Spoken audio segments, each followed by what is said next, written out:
Only 2 games of playoff hoops on a Monday night.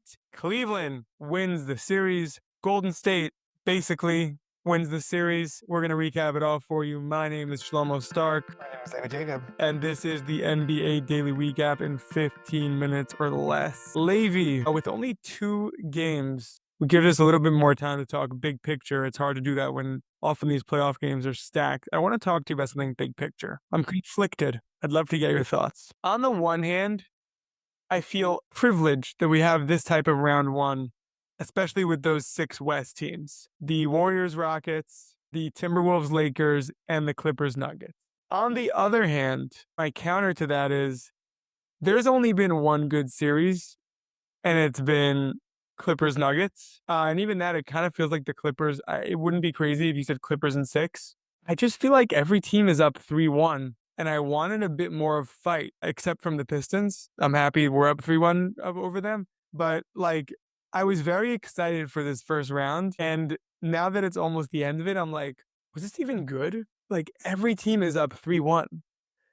So what are your thoughts on that? I hear the point, but I think it's like we spoke about before. I think it's a matter of like, even though it's 3-1, they've been close 3-1s. Like this, I think that the Warriors are going to go 6 games. Like You're at 3-1 and you win in 6, it's not an exciting series. I understand that I was saying, but if we said beforehand that the Warrior is going to be a 6-game series, everyone's like, oh, a 6-game series, oh, that's going to be exciting. Well, actually, I'll counter that. My first question to you, when you predicted a 6-game series, I even said a fun game 6-game series or a not fun 6-game series. I think it's been fun. I think that there's also like there's more time for teams to try to make a comeback, however unlikely it is. Like I don't know, like each of these 3-game series, for the majority of them, a 3-1 series have been close. Like they've been decided by a few points. Maybe there's one blowout here or there, but they've been pretty close overall. Trading buckets back and forth. Like I don't know. Knicks Pistons has been pretty close. Yeah. Okay. So, well, speaking of close, Warriors game of the day. Warriors beat Houston 109-106. I think we can call this the Jimmy Butler game. Yeah. He was phenomenal. Phenomenal, especially at the end. It wasn't just scoring, it was also rebounding. It felt like he was just getting the ball every time, whether it was a rebound or like the ball just found him for scoring. It felt like a series clincher almost. Like, yeah, it wouldn't surprise me if the Rockets lose in 6. It would shock me if this goes to 7. But because I think Game 6 is in Chase Center, so that's going to be a tough one. But I think that the real win was the win without Jimmy. Like that was the tough. Like I can't believe once they got that, it's like, hey, we beat these guys without Jimmy, and now Jimmy came. He's like, you're done. But yeah, and it was a really, really fun ending. They had 2 good shots. Well, not 2. They had 2 shots. One great one from Şengün and one, tough 3 from Van Fleet. But Van Fleet hit we can rip on Van Fleet as much as we want. He hit a clutch shot a minute earlier to tie the game. Oh, he's in crunch time when it's in his hands. To be honest with you, I don't know to look at the stats, but it does feel like in playoff series, at least when he's in a clutch situation, he delivers. And it's so cool to also see like all of these former Raptors helping to deliver on, helping teams now make good on their playoff aspirations. Like watching Van Vliet and Kawhi and Siakam, like watching all of that 2019 Raptors team, like on their different teams now. Oh, cool. Fascinating observation by you. I did not think of the 2019 Raptors, like when talking about this playoffs. But yeah, I hear you. That is a fascinating observation. Good call. So you have any more thoughts on this game? Or should we move to Cleveland? Yeah, just very quickly. This was, it felt like Steph used up his life force from this game on last game.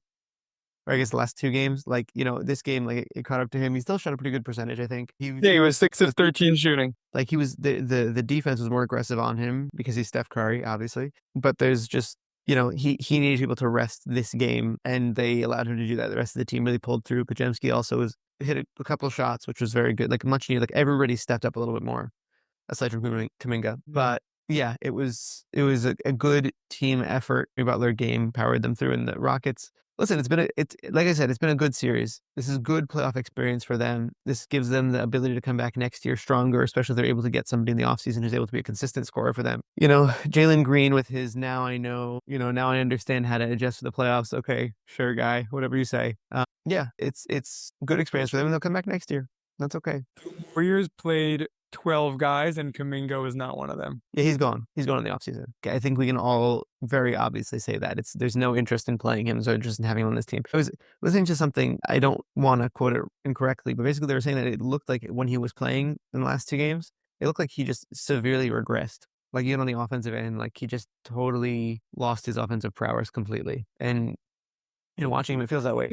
Good. I think he'll be good on another team. I think Steve Kerr kind of broke him. On another team, you'll watch him average 20 points and he'll look happy and great and he'll, whatever. But they just, for his sake, like not even for the team's sake, for his sake, they got to move on from him. You know who could really use him? The Knicks.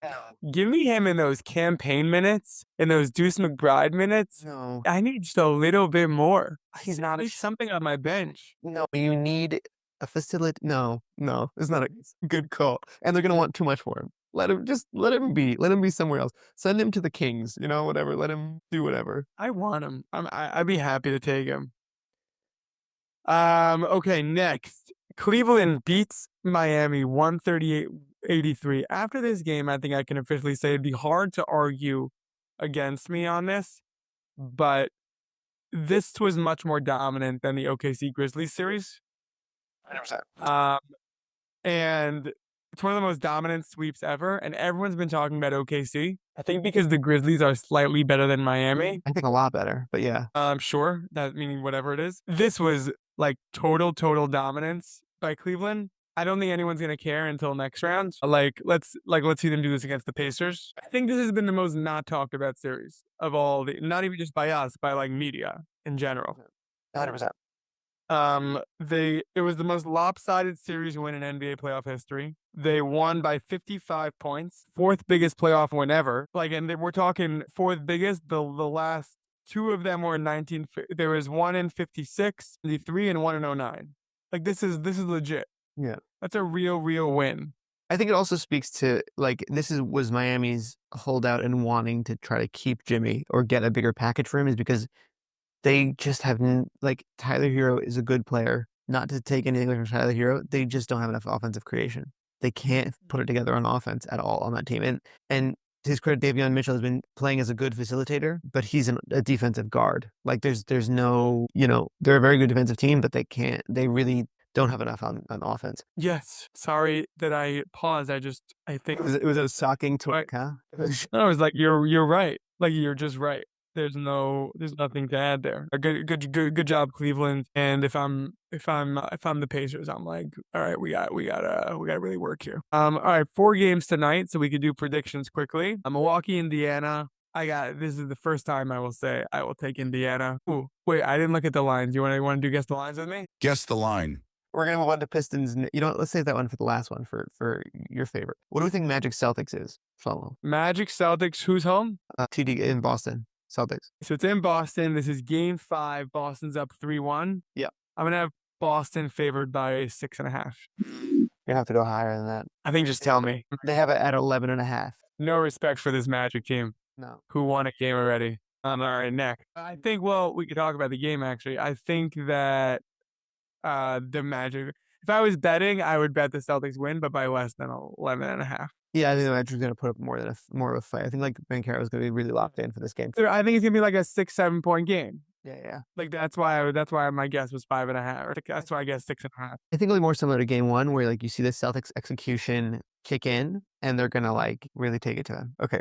Clippers Nuggets. Wait, I think that's in Denver, right? It's in Denver. Tied 2-2. Clippers favored by 3.5. So it's actually no. It's Nuggets, Clippers. Read me what it says, Levy. +2 is Nuggets. Wait, Nuggets +2?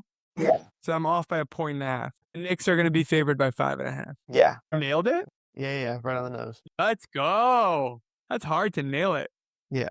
All right, do you get how this game works? Yes. That's gonna be nuts, though. What? That's nuts. It's in Madison Square Garden, Game 5. You're gonna go absolutely berserk. The Garden has no interest in this. We want to win it at the Garden. But if they do something so funny, Somebody said something funny. He's like, I would take 50 fans in MSG after a game 7 win against a gorilla. It's such a good line. Such a great tweet. It's like literally the wasn't mixtape, it was whichever one is the one that like goes out on the street. You know, the bing bong, that one. Yeah, yeah, yeah. Like it's like literally that on steroids. I feel like for a game 5, Knicks up 3-1 at Madison Square Garden, it's gonna be nuts. Yeah, I genuinely like it's gonna be a rowdy, rowdy crowd. Ben Stiller better be there. Ben Stiller wouldn't miss it for the world. Ben Stiller goes to away games like an AAU parent. He's just like supporting his boys. I like that Timothy Chalamet has been like added to that. Yeah. that By the way, zone of if people. if campaign has a good game, I'll bring back the campaign point. I actually meant to bring it up in the game in the last game how like he wasn't performing well. Okay, Like he didn't play well the 2 away games. So it's more fun to bring yeah, up when he's playing well though. it is. Okay, that was the NBA Daily Recap in 15 minutes or less. I want to thank you, Levi, for co-hosting and producing. And I want to thank you for listening. We'll see you tomorrow.